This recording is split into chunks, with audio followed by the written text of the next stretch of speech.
is going on, my friends? Welcome back to a brand new video. Today we're going to be playing some Dragon Ball Xenoverse 2, and I'm going to be comparing Ultra Instinct versus data input. Now I know some of you guys are probably like, Cog, there is no Ultra Instinct in Dragon Ball Xenoverse 2. There is on the PC. It's called a mod. So, we're going to be comparing Ultra Instinct Goku to data input Smash with me. So I'm going to basically describe to you guys the flaws of data input and why Ultra Instinct is 100% better. So real quick before we dive in, I would just like to say that we've got data input right here and it's a power up. So this only takes into effect when somebody is melee attacking you. Now real quick, can we try to get 1,000 likes on this video? Can we try to do it, guys? Show me your true power level. For everybody that views this video, can we get 1 like? So 1 like per view, guys. Can we do it? Please, let's try to do it. Let's try to get 1,000 likes. Show me your Super Saiyan God strength. So we're gonna go ahead and do a 1 versus 1 match. And I've already got data input on my character. So let's go ahead and use data input Smash and play against Android 13. That is where this move came from, was from Android 13. So let's go ahead and play on this stage. So personally, I think that Ultra Instinct is a lot better than data input. Data input is pretty terrible, and it's only good for a very limited time, and I'm going to show you guys and explain why. So right off of the bat, we can't use our data input. So let's go ahead and let Android 13 do a little bit of damage to us, or power up a little bit. Now watch as we try to do data input right here. It takes about 3 seconds, 2 seconds to be able to actually use it, and as you can see, he's attacking us right now, and it doesn't take into effect right here. It took into effect before because we had data input activated, and he had already done damage to us prior to the activation. So as you can see, he's able to inflict a significant amount of damage to my character. Let's go ahead and lock onto him, and let's use data input again. See right there, we weren't able to use it. There was basically a setback with time activation there, and Android 13 was able to do a super attack on us, which inflicted damage. Now as you can see, he's using basic attacks, and it's almost like we're replicating Mastery of Self movement, Goku's Ultra Instinct form. Right there, he was able to grab us. Now he can actually start inflicting damage to us again because the data input isn't activated. So like the Divinity Unleashed, having a limited amount of time to be able to use that skill, data input in a sense is the same way. See how many times we have tried to do the data input without, trying to stamina break him or set him back in any way. It has taken us a long time to be able to use data input. He's actually managed to stamina break us now. So overall, data input is pretty bad. It only allows you to really dodge any incoming basic attacks and just subconsciously react to them and dodge anything. So that's really the only good thing about data input. So in a sense, it's like a weaker version of Mastery of Self movement of Goku's Ultra Instinct. So let's go ahead and use data input again. As you can see, that took about 3 tries or 3 seconds to get in our data input. Now Android 13 tried to stamina break us with a strong attack. That didn't work. He's using basic attacks. That didn't work. Now he's gonna get a little bit annoyed in a second, and he's gonna try to do some more attacks to us. Now, as you can see right there, like I said, there's a limited amount of time in which you can completely utilize data input before it's deactivated. So in a sense, it's like Divinity Unleashed, because with Divinity Unleashed, you can only use it a certain amount of time, and then it was like it was gone. You know, like you could let your opponent attack you, or you could attack an opponent, get in some basic attacks, and you could get in. You could fill up your whole entire key bar, and be able to unleash a whole bunch of like ultimate attacks or super attacks, as many as you'd like, and just rinse, repeat the process. Whereas with data input, it's really only good like if somebody's using basic attacks against you or strong attacks, because you could just subconsciously maneuver those and dodge them, and you won't take any damage. Now, you will take damage if your opponent is trying to like do a super attack on you of some sort, or an ultimate attack. So we're gonna go ahead now and we're gonna switch over to the PC right here, where we've got Goku, Ultra Instinct Goku. So I'm gonna show you Ultra Instinct now at this point in the video.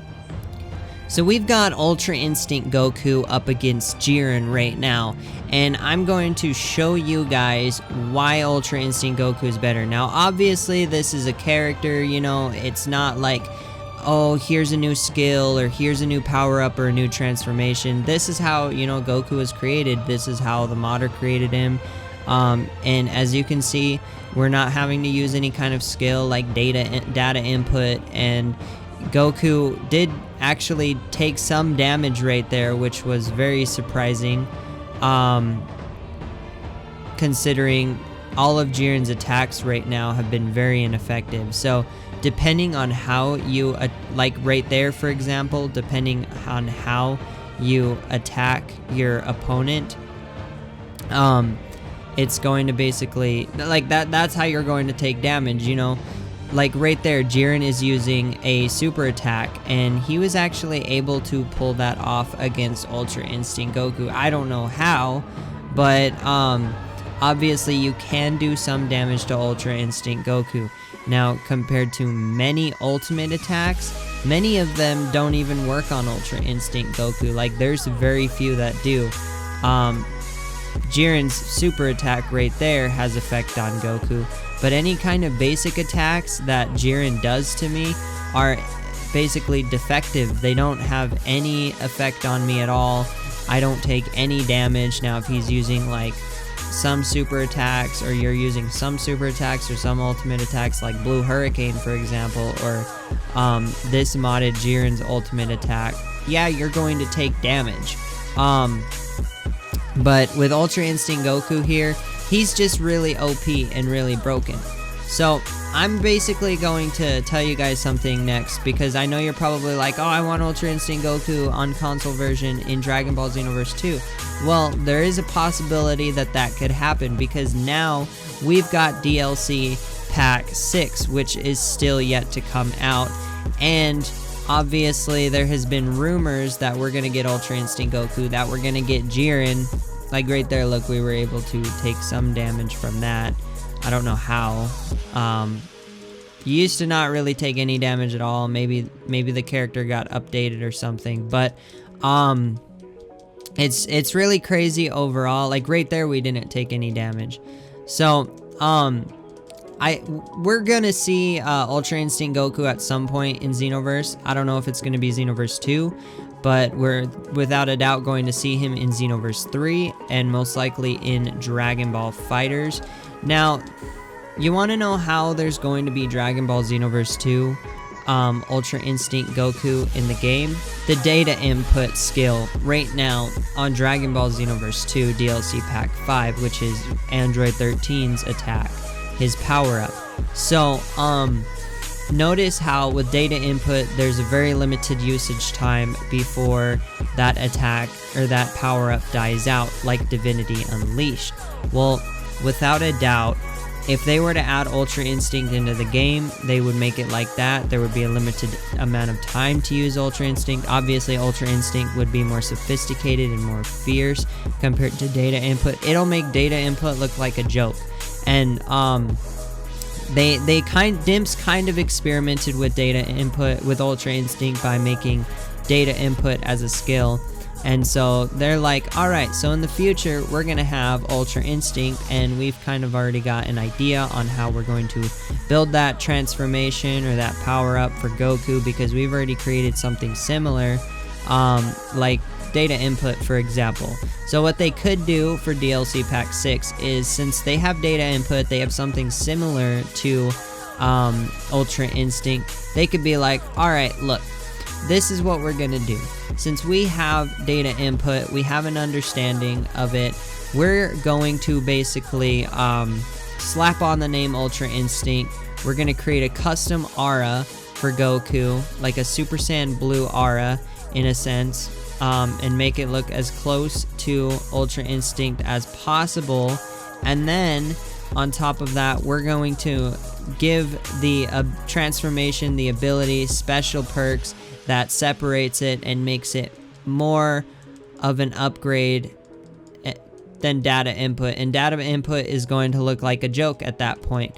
So, you know, they could update data input, just slap the name Ultra Instinct on there, change up like the aura instead of having that like red weird kind of glow that it has, and make it like last longer, and actually, you know, you'll be able to dodge more with it and avoid certain attacks, and not just melee attacks. You know, you could be able to dodge like ultimate attacks and super attacks. So in a sense, it would almost be like the mod, but it's not like a modded character with Ultra Instinct. It's going to be like an actual character in the game with Ultra Instinct. See, like right there, Jiren was able to like body us. That's what I'm talking about. He was able to like body us, inflict some damage to us, and almost connect that ultimate attack. If that had connected with us, it would have inflicted a extravagant, severe amount of damage to our character. But anyway, guys, that's pretty much a wrap on today's video. That's how I can see Ultra Instinct as a transformation, and how it would be available in the future for Dragon Ball Xenoverse. Is, you know, they have data input, they have the history and the experience of creating something similar, so all they really have to do is just slap the name on it, change up the aura, and then they have to, you know, make it more sophisticated and identical to Ultra Instinct so that you're able and more capable to avoid certain attacks. Actually, many attacks indeed. Obviously, there's going to be a time limit to it, but anyway, guys, that's pretty much a wrap on today's video. Thank you guys so much for taking the time today to watch. I really appreciate it. If you enjoyed, please give this video a big thumbs up. Let me know in the comment section below if you have any video requests. Don't forget to subscribe to my channel and turn on notifications. Follow my Twitter, join my Discord server, my Twitch. I've got all of that in the video description below. With all that being said, I hope you guys enjoyed this video, and I will see you on my next one. Peace.